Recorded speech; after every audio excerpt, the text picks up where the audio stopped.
Hi, I'm Britt Poist from Lacrosse Unlimited Timonium. I played at the University of Maryland and graduated in 2011, played for the US team, and most recently played for the Baltimore Ride. I'm here to talk to you about some stick stringing tips for the Venom and just about my passion of lacrosse in general.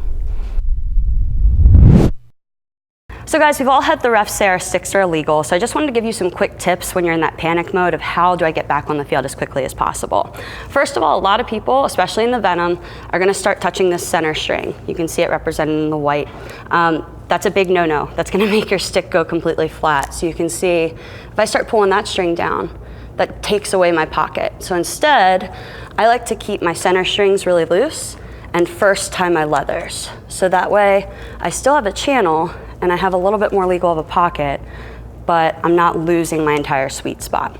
If you tie your leathers at the bottom and your stick's still legal, that's the time to start messing with that center string and making sure you pull it. Another tip, if it's throwing down, pull the center string. It'll help. Last tip I'd like to give you guys is applicable for all women's sticks. Always check your top shooting string, because if it's loose, it allows the ball to roll off the plastic rather than making a direct pass. Why do you switch out your shooting strings to make them a little more thick compared to most? So I actually didn't start doing that until recently. I've used either traditional hero strings or a traditional sidewall because they're readily available.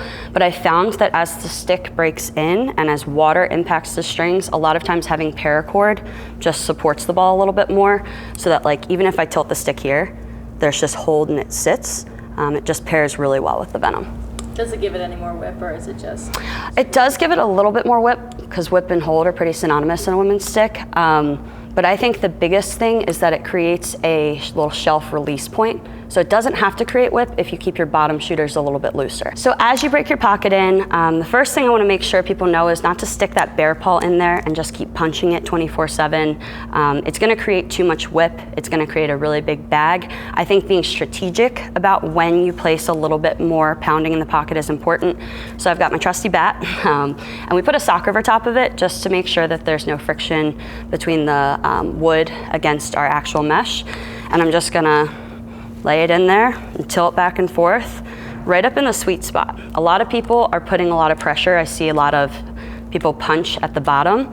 In your traditional sticks, when we were talking about like when you first got your first STX stick or your Under Armour stick back in the day, the ball sits in the bottom. But in newer sticks, our 10 degrees, our 15 degrees, we need to have a high pocket. That's where the ball wants to go. So don't spend time punching it in down here. This needs to be really tight so that it feeds the ball up top. So pop that pocket right in here, and as you can see, it's starting to get a little bit deep. First thing I'm gonna tie is my leathers. So I keep my pocket, but I create a channel. In terms of gauging how often you should get your stick restrung, it's really up to you. If you play club and you're playing year round, I would definitely visit your local lacrosse store or your local stringer in between seasons, so every like 2 or 3 months. But if you're ever throwing and you're not sure what to do, that's the time to ask for help. That's the time to see if there's maybe somebody who knows a little bit more than you do about tying your strings. I would say that with the Venom pocket in particular, that this does not have this tremendous wear and tear. It lasts a really long time.